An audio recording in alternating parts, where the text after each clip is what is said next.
నిన్న సుబ్బిరామరెడ్డి గురించి ఒక వార్త చూశాను. దాని విశేషం ఏంటంటే అతను బ్యాంకులకు దాదాపుగా 6,000 కోట్ల రూపాయల వరకు టోపీ పెట్టినట్టు, అంటే ముంచేసినట్టుగా వార్త అది.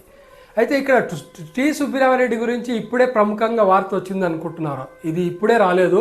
1970 సంవత్సరాలు 70వ దశకంలోనే సుబ్బిరామరెడ్డి పేరు ఒక క్రిమినల్ కేసులో వచ్చింది. అంటే ఒక క్రిమినల్ చరిత్రలో వచ్చింది. అతని మీద కేసు బుక్ కాలేదు, అది వేరే విషయం. అది ఎలా జరిగింది అంటే, మాకు అప్పట్లోనే సుబ్బిరామరెడ్డి గురించి కథలుగా చెప్పుకునేవాళ్ళు. అప్పుడు వాళ్ళ నాన్నగారు వచ్చేసి నాగార్జున సాగర్లో ఒక contractor, A1 contractor. Nagarjuna sir అప్పుడు నిర్మిస్తున్నప్పుడు అతను కాంట్రాక్టరు. అయితే అప్పుడు నాగార్జున సార్కు సిమెంటు మాచర్ల నుంచి వచ్చేది.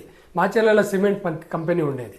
అప్పట్లో కాంట్రాక్టర్లు ఎక్కువగా వీటిని సిమెంట్ అమ్ముకోవడము, స్టీల్ అమ్ముకోవడం చేసేవాళ్ళు. వాళ్ళకు లాభాలు రావడము అంటే కాంట్రాక్ట్ మీద పెద్దగా లాభాలు వచ్చేటివి కావు. కానీ వాళ్ళు అప్పట్లో కాంట్రాక్ట్ ఫీల్డ్ గురించి తెలిసిన వాళ్ళందరికీ ఇది అనుభవమే. అప్పుడు సిమెంటు దండిగా అమ్ముకునేవాళ్ళు, సిమెంటు, స్టీలు. నేను కూడా ఒక కాంట్రాక్టర్ దగ్గర అప్పట్లో పనిచేశాను కాబట్టి నాకు తెలుసు కొంచెం. 80లలో 70లలో కాదు 80లలో చేశాను. అప్పుడు కూడా మా కాంట్రాక్టర్ దగ్గర చేసినప్పుడు నాకు అనుభవం ఉంది. సిమెంటు, స్టీల్ అమ్మేవాళ్ళు.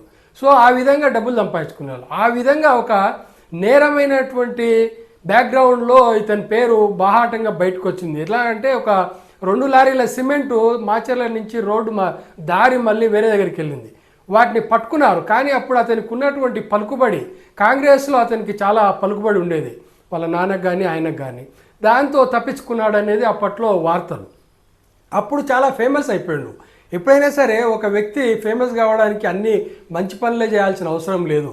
చెడ్డ పనుల వల్ల కూడా ఒక వ్యక్తి ఫేమస్ అవుతాడు. రాముడు ఎంతమందికి తెలుసో రావణుడు కూడా అంతమందికి తెలుసు.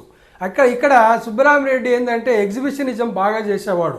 అప్పట్లో కొన్ని ఆడిటోరియాలు కట్టియడము, చిన్న యాక్టర్లకు బాగా దానాలు చేయడము, చాలా షో చేసేవాడు. అతని మీద కొన్ని గాసిప్స్ కూడా ఉండేది. అప్పట్లో నార్త్లోనే, దేశంలోనే ఒక అత్యంత ప్రజాదరణ కలిగినటువంటి ఒక హీరోయిన్ తోటి సంబంధాలు ఉన్నాయనేది కూడా అప్పట్లో వార్తలు వచ్చినాయి. అది ఎంతవరకు నిజమో మనకు తెలియదు, కానీ వార్తలు అయితే అప్పుడు గుప్పు ఉన్నాయి. సో ఇలాంటి నేచర్ ఉన్నటువంటి ఒక వ్యక్తి ఈరోజు 6,000 కోట్లు ముంచిండనడంలో ఏమాత్రం అనుమానం అవసరమే లేదు.